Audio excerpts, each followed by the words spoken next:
샬롬 샬롬. 새해 축복 많이 받으시기 바랍니다. 예, 서로 옆에 분에게 인사하겠습니다. 새해 축복 너 나 많이 받자.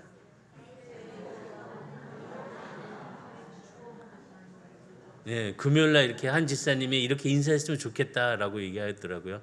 주는 것도 좋지만 나도 받고 너도 받고 이렇게 나누자 이렇게 얘기하는데, 올해 우리 선한 성도들은 정말 축복의 열매들이 많이 맺힐 수 있는 귀한 한 해가 되시기를 저희는 축복합니다. 축복의 열매를 거둡시다. 축복의 열매를 우리의 삶 속에서 바라보고 또 그 열매 속에 기쁨을 누려가면서 그 열매를 거둘 수 있는 우리 선한 성도들이 되기를 바랍니다. 오늘 본문의 말씀 우리가 너무나도 잘 알고 있는 말씀입니다. 야곱이 요셉에게 축복의 기도로 허락해 준 그런 내용입니다. 우리가 잘못 알고 있는데, 우리가 찬송을 부를 때 야곱의 축복이라고 그래서 야곱이 받는 축복이 아니라 야곱이 그의 아들 요셉에게 주는 축복의 내용입니다. 이 축복의 내용이 우리 성도들에게도 함께 은혜가 되고, 이 축복의 말씀처럼 올 한 해도 풍성한 열매로 거둠을 통하여서 거룩한 우리 선한 성도들이 다 되기를 바랍니다. 요셉이라고 얘기하면 우리는 꿈꾸는 자라 얘기할 수 있습니다. 요셉은 꿈을 통하여서 하나님의 은혜를, 또 그 삶 속에서 모든 일을 성취하는 그런 모습을 우리에게 보여줍니다. 무엇보다 요셉은 기도하는 사람이었고, 기도의 축복을 통하여서 그의 생명을 아름답게 또 만들어가는 그런 모습을 우리에게 성경을 통해서 알려줍니다. 어떻게 보면은 기도와 생명은 하나로 생각하면서, 기도 없이는 나의 생명이 이루어질 수 없고 열매를 맺을 수 없구나라는 것을 말씀합니다. 다니엘을 보아도 메마른 땅에 포로로 끌려가서 기도에 목숨을 걸었습니다. 모은 조롱을 알고 있음에도 불구하고 그는 하루에 3번씩 꼬박꼬박 전에 하던 대로 하나님 앞에 기도를 하였습니다. 기도를 하면 분명히 어려움이 당하고 죽음을 당할 수 있음에도 불구하고 그는 하나님과의 그런 기도에 목숨을 걸었습니다. 어떻게 보면 그의 기도는 생명과 바로 연결이 된 모습을 알게 됩니다. 이처럼 다니엘은 기도를 위하여서 하루에 3번씩 어떤 상황 속에라도 하나님과의 관계, 하나님과의 영적 호흡을 빼놓지 않았습니다. 요셉도 마찬가지입니다. 기도를 생명처럼 여긴 요셉이었습니다.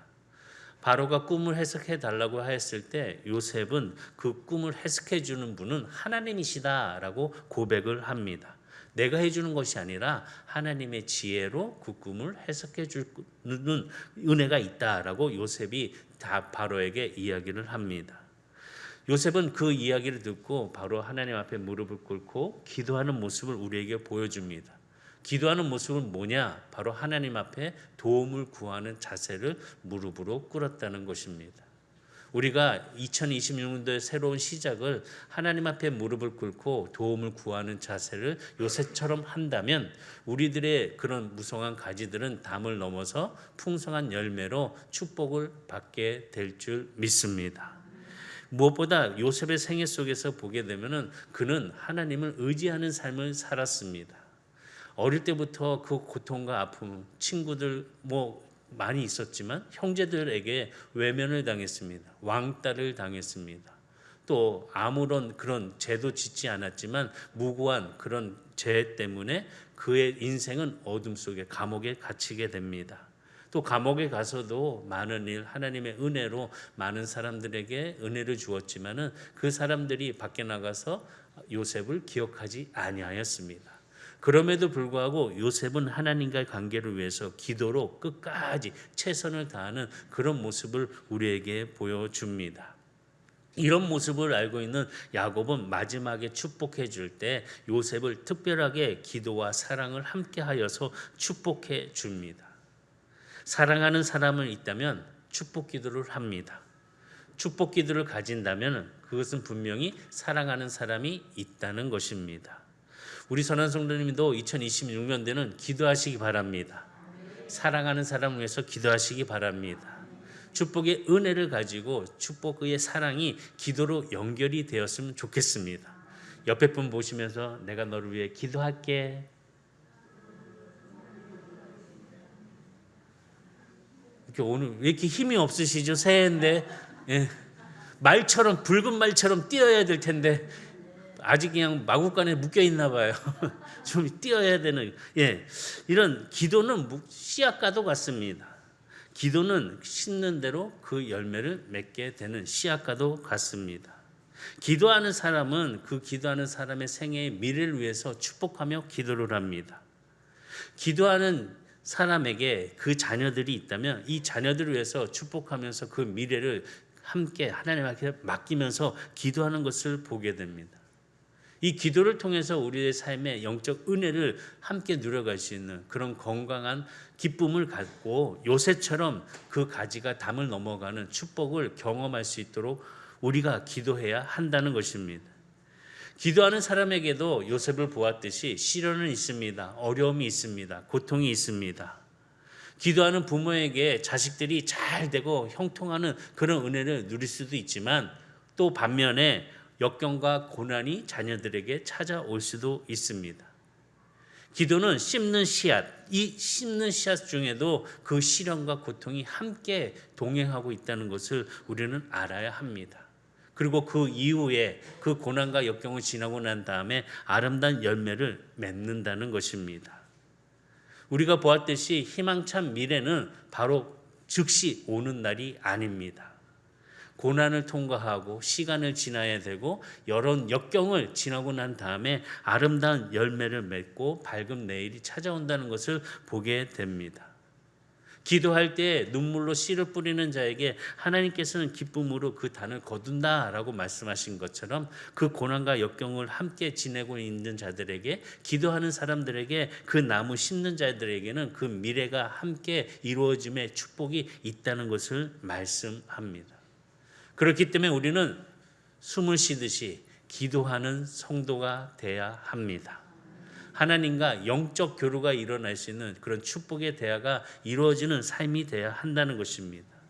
기도는 무엇보다 이 미래를 위한 씨앗을 심는 것이라 말씀드리고 싶습니다. 하나님의 그 사람이 심어야 할 가장 소중한 씨앗은 바로 기도라는 것입니다. 심어야 될 그 나무는 바로 기도의 나무라는 것입니다. 요셉은 아버지 야곱의 기도에 그 은혜를 경험하고 알고 있었습니다. 눈물로 기도하고 그 은혜, 그 눈물의 씨앗을 심었던 사람이 바로 야곱의 기도였다는 것입니다. 호세아서 13장 3절과 4절에서 말씀 보면은 야곱은 모태에서 그의 형 발 뒤꿈치를 잡았고 또 힘으로는 하나님과 겨루되 천사와 겨루어 이기고 울며 그에게 간구하였으며 하나님은 베델에서 그를 만났고 거기에서 우리에게 말씀하셨나니.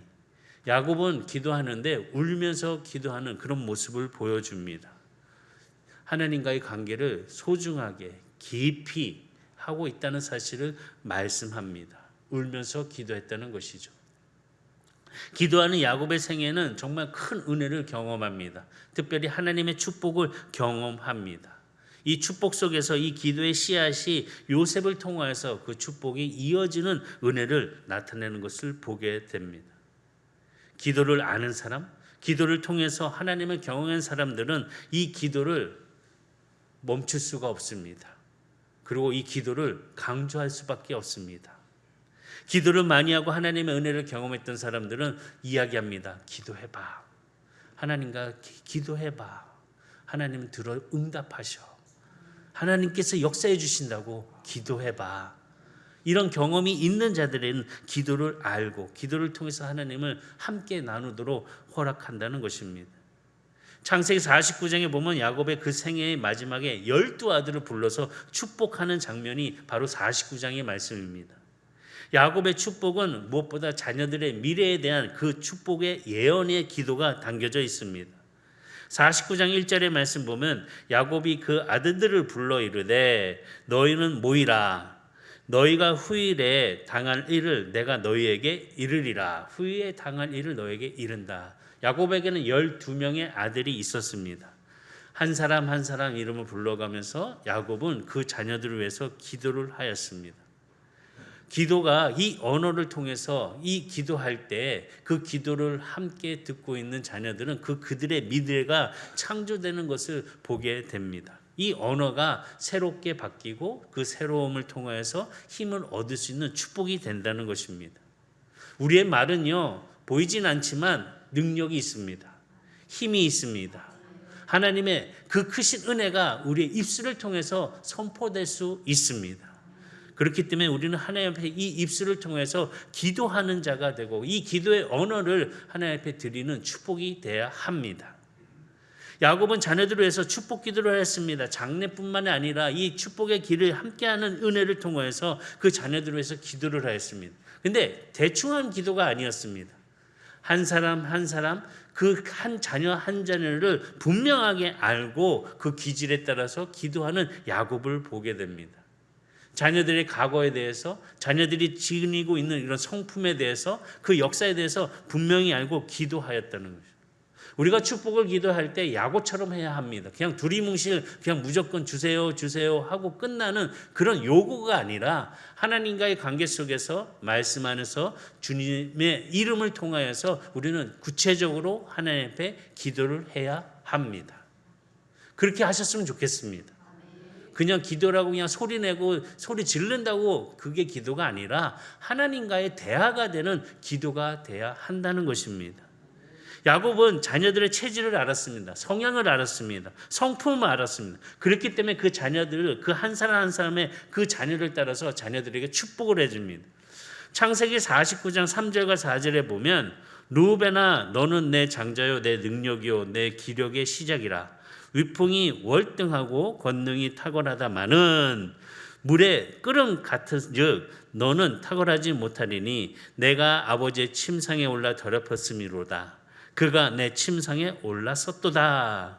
르우벤은 장자입니다. 그런데 이 르우벤을 야곱이 기도할 때 뭐라고 얘기하냐? 축복할 때 물끓음 같은 기질을 갖고 있는 너라고 이야기를 합니다.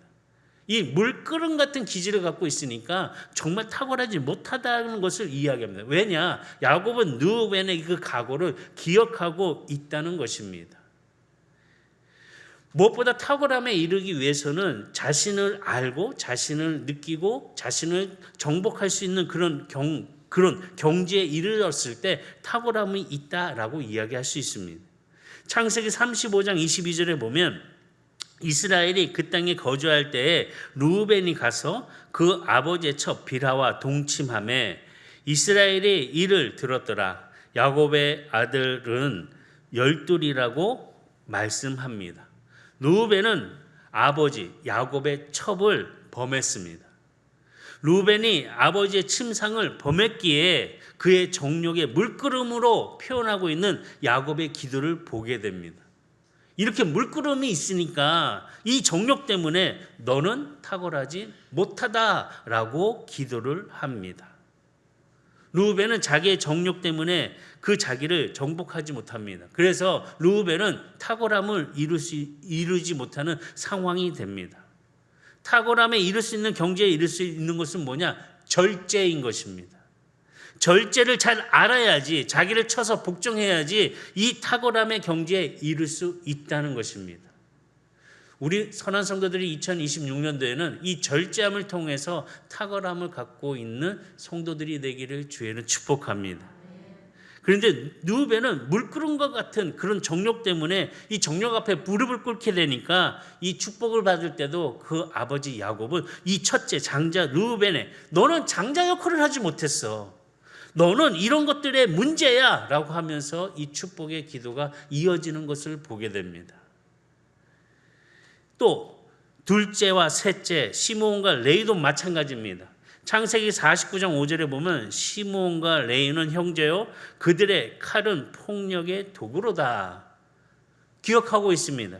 창세기 34장에 보면 시므온과 레위가 있는데 이 두 형제가 둘째가 셋째가 자기 여동생 이 디나가 세겜 사람들에게 이 강간을 당합니다.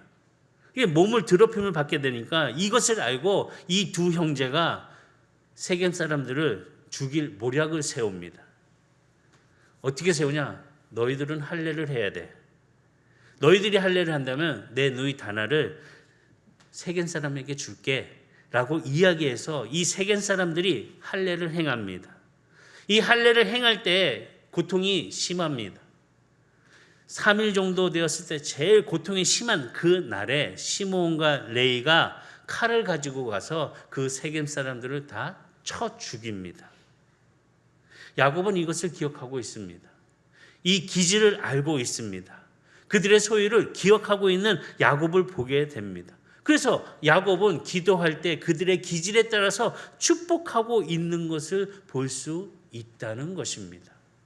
우리도 보면 자녀를 기도할 때 그 자녀의 성향, 기질, 그 방향을 알고 기도하고 있지 않으십니까? 우리 첫째가요, 드럼을 쳐요. 잘 할 수 있는 은혜로서 하나님께 영광을 돌리게 해주세요. 우리 둘째가 드럼을 쳐요.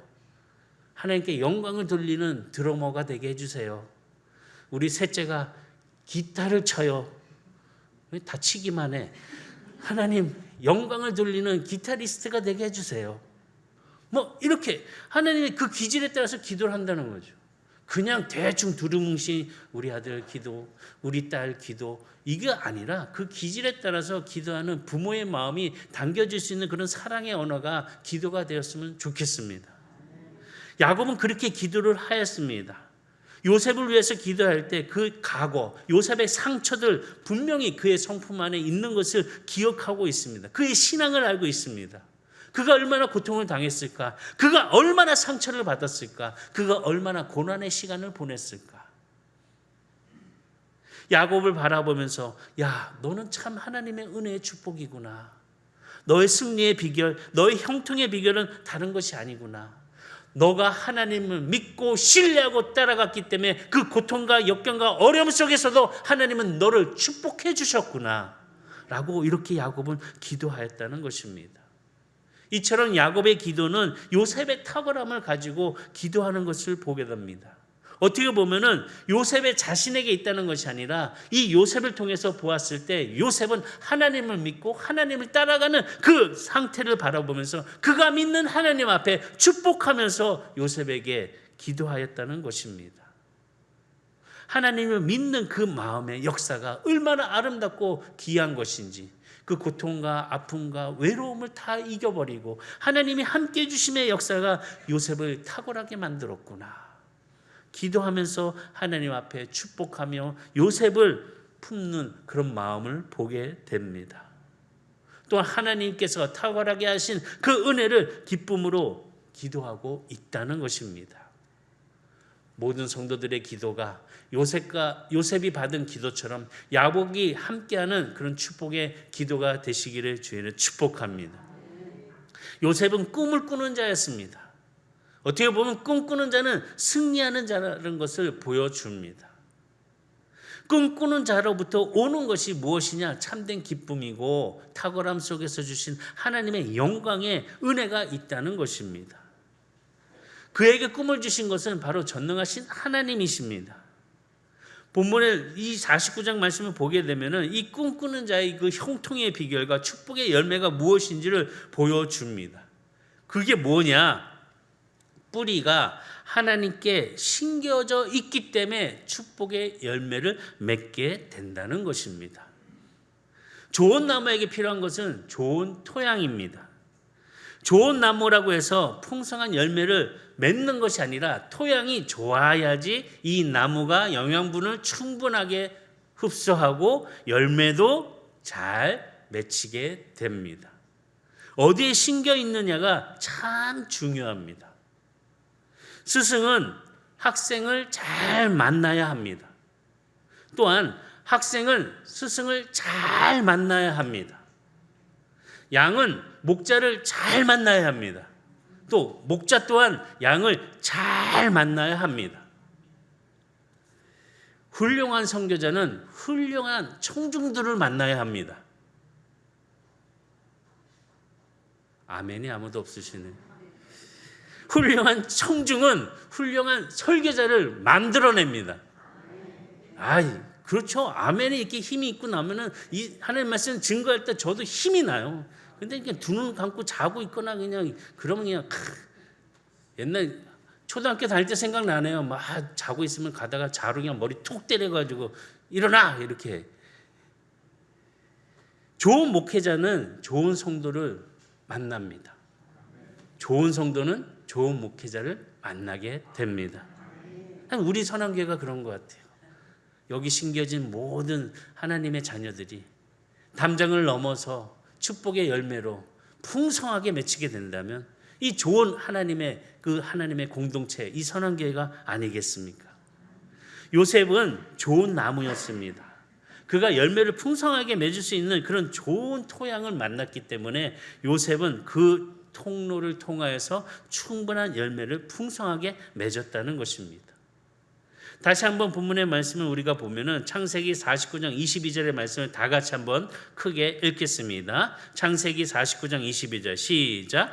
요셉은 무성한 가지 곧 생곁에 무성한 가지라. 그 가지가 담을 넘었도다.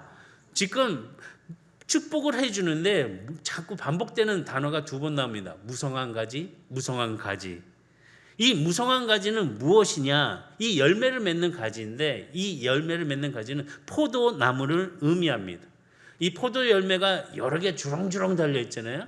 하나 달려 있는 게 아니라 여러 개 달려 있으니까 볼 때마다 와, 풍성하고 참 좋은 것입니다. 여기 무성한 가지라는 뜻을 보게 되면 영어로 보면 프루플이라고 열매를 맺히는 가지를 이야기를 합니다. 그러니까 포도나무가 지금 어디에 있냐? 샘 곁에 심겨져 있습니다.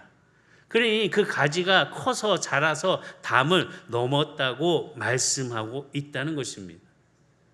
보면은 요셉을 통하여서 그의 민족들이 담을 넘는 축복을 경험하게 됩니다. 담을 넘었다는 것은 다시 얘기하면 국경을 넘었다는 것을 의미하고 있습니다.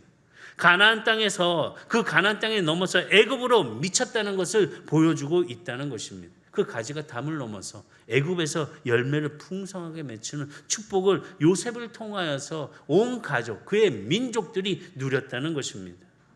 요셉은 작은 부족의 아들이었습니다. 야곱의 아들로서 그가 애굽에 갔을 때 그 애굽에서 그는 국무총리라는 풍성한 열매를 맺는 포도나무가 되었다는 것입니다. 풍성한 그 무성한 포도나무 가지가 바로 요셉됨을 보여주는 표현인 것입니다. 그가 끼친 영향을 보라는 것입니다. 많은 열매의 풍성함이 우리 성도들에게 야곱과 같은 축복이 임할 수 있는 은혜로서 요셉과 같은 그런 생애를 살아가는 성도들이 되시기를 주의는 축복합니다. 요셉이 어디에 심겨졌다고요? 그 나무가 샘 곁에 심겨졌다라고 했습니다. 심겨졌다고 해서 다 끝난 것이 아닙니다. 심겨졌으면 뿌리를 내려야 합니다. 그래야지 더 건강하게 자랄 수 있고 열매도 풍성하게 맺을 수가 있습니다. 2026년도의 시작을 주님의 말씀으로 우리의 영혼에 공급된 은혜를 우리가 깊이 뿌리를 내림을 통하여서 역사할 수 있는 우리 선한 성도들이 다 되기를 주의는 축복합니다. 미국의 복음주의자 척 스윈돌 목사가 이런 얘기를 했습니다. 인생은 동전과 같아서 당신이 원하는 대로 그것을 쓸 수 있다. 그러나 딱 한 번밖에 쓸 수 없다라고 이야기했습니다. 이 이야기를 통해서 우리가 인생에 한 번 있는 일들 딱 한 번밖에 쓸 수 없다면 뿌리를 깊게 내려서 그 축복의 은혜가 더 깊어지고 담장을 넘어서 열매를 맺는 그런 은혜가 있기를 주의를 축복합니다. 2026년도는 신중하게 선택할 수 있는 믿음의 자녀가 되시기를 바랍니다. 신중하게 살아야 합니다. 하나님의 고귀한 선물로 우리에게 주신 축복의 열매를 거두면서 이 기도의 뿌리를 건강하게 하는 우리 선한 성도들이 다 되기를 바라겠습니다.